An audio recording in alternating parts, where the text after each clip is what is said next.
Hi guys, another episode of African Travel Now. I've lost count of how many we have done, but today I've got like a really amazing and awesome person, and I'll take this opportunity to have them introduce themselves. And Yeah, hi, I'm Leonie. I'm the curator, or aka general manager, here at the Radisson Red in Cape Town.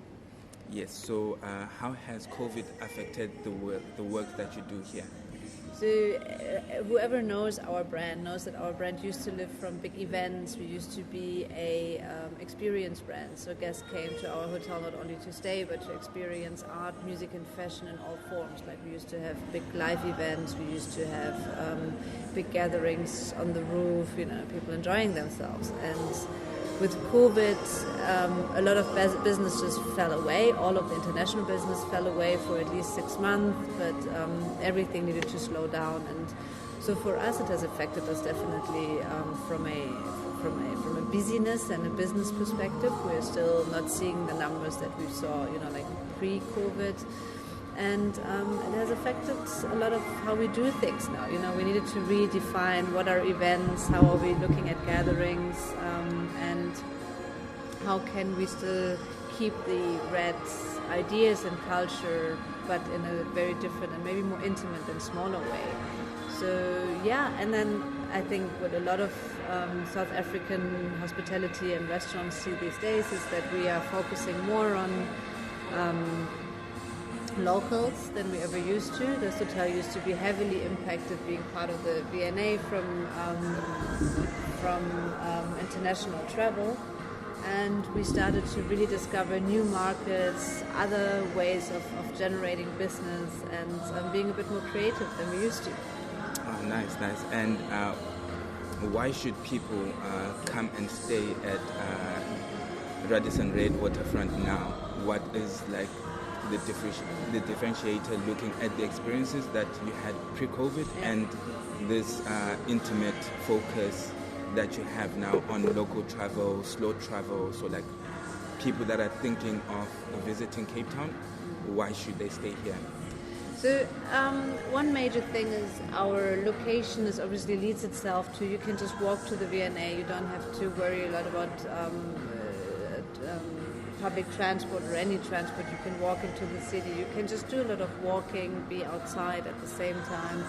And the good thing is, because we used to be a hotel for big groups, we now have big spaces. So if anyone is still is worried about being in cramped little restaurants or anything, we do have the space to accommodate now those smaller groups in bigger spaces, which is nice.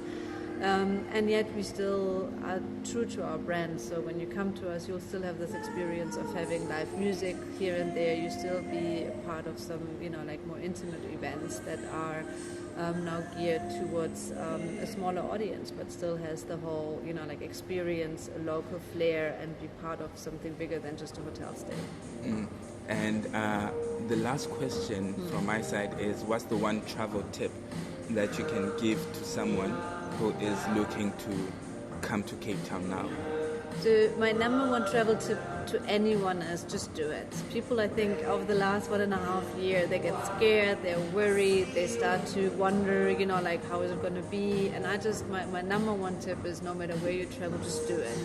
Kind of go back on the horse and try to see that all hotels, restaurants, especially here in the Western Cape, have geared up to be a COVID-friendly tourist destination now. So there's my first travel tip is lose the fear. Just do it, experience it, and come and support, especially small businesses. Look at local businesses. Try to plan your trip just maybe a little bit more than just only being spontaneous, so there are no disappointments. And then I always recommend to use local travel agencies, just because they know they will be your support system. They also, in the last 1.5 years, have geared up to understand where, places to go to, what is safe, what is still open, what is mainly newly opened, and to work with these guys to also to support them, but also to have this assurance of having a travel partner in the city. And Cape Town has lovely tour operators and people who are really geared up to help and to assist where they can when it comes to people being a bit hesitant or worried, which is understandably. But from my side, I can just encourage everyone to go back on the horse and experience traveling in this bit different but still wonderful environment now. And actually, my point of view is Cape Town. I mean, we're sitting here, it's middle of the winter. No one can, the listeners can't hear the sunshine, but you're my witness. The sun is shining, the weather is lovely. This week. And Cape Town is really lovely this time of the year.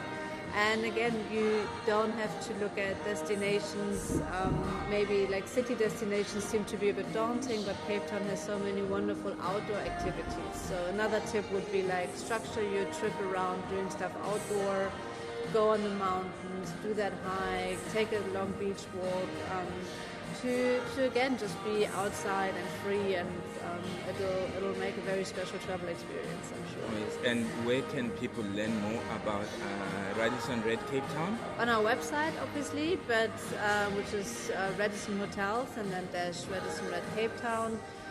But our biggest portfolio is definitely living on Instagram. So if you really want to know what's happening now and here and everywhere, just follow us on Instagram, Radisson Red CPT. Our handle, and then you can see anything and everything we do.